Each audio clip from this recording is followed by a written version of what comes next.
જાહેર થયા હતા અને પરિણામ ઘણા નબળા રહ્યા છે. ઓપરેટિંગ પ્રદર્શન પણ ત્યાંથી નબળું રહેતું જોવા મળ્યું છે અને એક્ઝિક્યુશનમાં વાર લાગતા થોડી ઘણી અસર આવી છે. પરંતુ ખાસ કરીને આ ત્રિમાસિકમાં શું સમસ્યા રહી અને આવનારા સમયમાં કેવા પ્રદર્શનની આશા છે તેની વાત કરીએ આપણે રાइट्सના सीएमडी राहुल मित्तल जी साथे. राहुल सर, आपका बहुत बहुत स्वागत सर सीएनबीसी बाजार में. और सर, सबसे पहले आपसे यही जानना चाहेंगे कि Q2 थोड़ा आपके लिए वीक क्वार्टर रहा है, स्पेशली कंसल्टेंसी और टर्न की प्रोजेक्ट के लिए.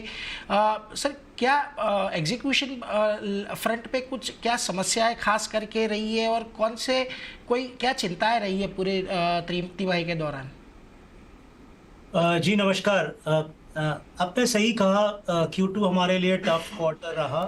हमारी पूरी कोशिश थी कि हमारे तमाम प्रोजेक्ट्स, करीब 600 से ज़्यादा हमारे कंसल्टेंसी और टर्नकी के साइट्स हैं और ड्यू टू वेरियस रीजंस कहीं कहीं पर वेरियस जोग्राफीज में हमारे कुछ प्रोजेक्ट्स इम्पैक्ट हुए. तो जितना हमने ग्रो करना चाहिए था in terms of faster execution, Q2 में हम और बेटर कर सकते थे.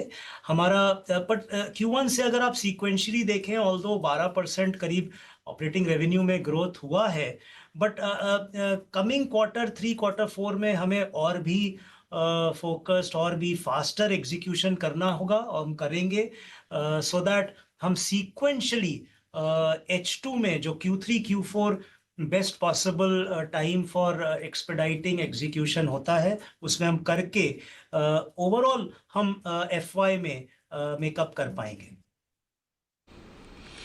એટલે જો આવનારા સમયમાં ત્રીજા અને ચોથા ક્વાર્ટરમાં અહીંયાથી એક્ઝિક્યુશન વધે એવી એક અપેક્ષા છે અને એ કરીને જે પોતાની પેસ છે, પોતાની ઝડપ છે એ જાળવી રાખવાનો અહીંયાથી ખાસ અહીંયાથી फोकस રહેશે. लेकिन सर, एक चीज़ और अच्छी देखने को मिली है आपके ओवरऑल रिजल्ट में कि एक्सपोर्ट में एक बेस लो था तो वहाँ पर हमें एक अच्छा ग्रोथ देखने को मिला है. सर, यहाँ से FY25 के लिए एक्सपोर्ट को लेकर आपका क्या आउटलुक रहेगा आने वाले समय में?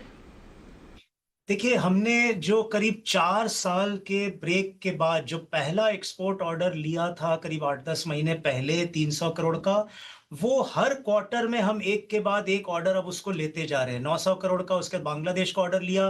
क्वार्टर 2 में एक साउथ अफ्रीका का करीब 35 करोड़ का ऑर्डर लिया और क्वार्टर 3 में अभी ऑलरेडी एक महीने में करीब 50 करोड़ का एक और साउथ अफ्रीका का ऑर्डर लिया.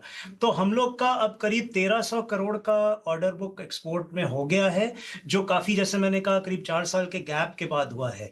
तो ये अब आगे भी इस तरह से हमारी जिस तरह से हम डिफरेंट जगह बिड कर रहे हैं, जिस तरह से हम एंगेज कर रहे हैं, मुझे पूरा कॉन्फिडेंस है कि जो अब ये ब्रेक हमने कर में आगे फ्रेश एक्सपोर्ट के ऑर्डर मिलते रहेंगे.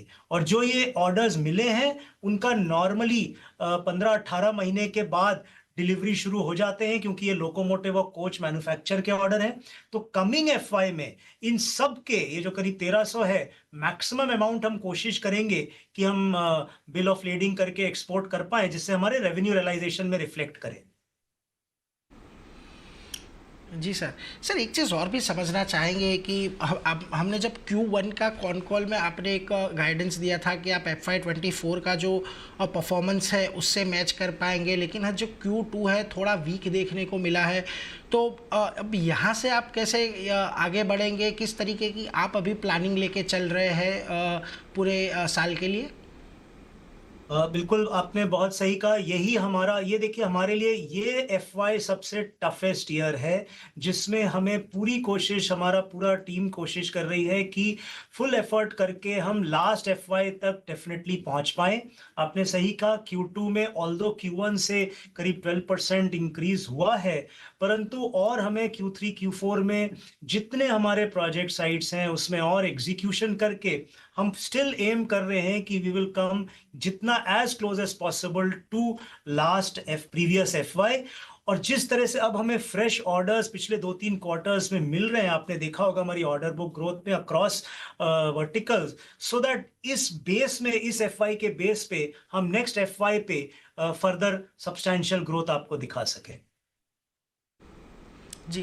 और सर एक चीज़ मार्जिन के फ्रंट पर भी समझना चाहेंगे कि आप अभी एक जो टर्न की सेगमेंट है जो थोड़ा लो मार्जिन वाला है उसके ऊपर जा रहे हैं, और ख़ास करके जो आपका कंसल्टेंसी बिजनेस है सेगमेंट है जहाँ पर एक हाई मार्जिन बिजनेस है वहाँ पर भी थोड़ा कंपटीशन अभी बढ़ रहा है। आपने 22-23% की जो एक रेंज का गाइडेंस दिया था, वो गाइडेंस आप FY25 में हासिल करने के लिए अभी आपको कितनी मेहनत करनी पड़ेगी?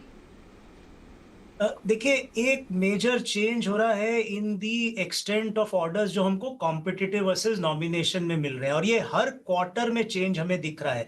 लास्ट ईयर ही, शुरुआत ऑफ लास्ट ईयर में जो करीब नॉमिनेशन में करीब 55-60% होता था, वो अगर इस साल के दोनों क्वार्टर में देखें तो जो हमें कॉम्पिटिटिव मोड में मिल रहे हैं वो करीब 70% प्लस अब कॉम्पिटिटिव मोड में हो गए। तो अक्रॉस माय वर्टिकल्स जो हमारे कॉम्पिटिटिव मोड में ऑर्डर्स मिल रहे हैं, और ऑर्डर हम 1 ऑर्डर पर डे मेंटेन कर रहे हैं, क्वार्टर 2 में भी हमने 1 ऑर्डर पर डे का स्ट्राइक रेट मेंटेन किया है, तो definitely margins, both EBITDA PAT margins में डेफिनेटली स्ट्रेस रहता है। हमारी पूरी कोशिश है कि जो हमारा 20-21% के रेंज में एबिटा मार्जिन, अभी H1 में भी करीब 20-21% कंसोल में हमारा एबिटा मार्जिन है, हमारी कोशिश ये रहेगी कि एबिटा मार्जिन करीब 20% के रेंज में, पैट मार्जिन करीब 15% के रेंज में, इसमें हम डेफिनेटली एम करते रहेंगे।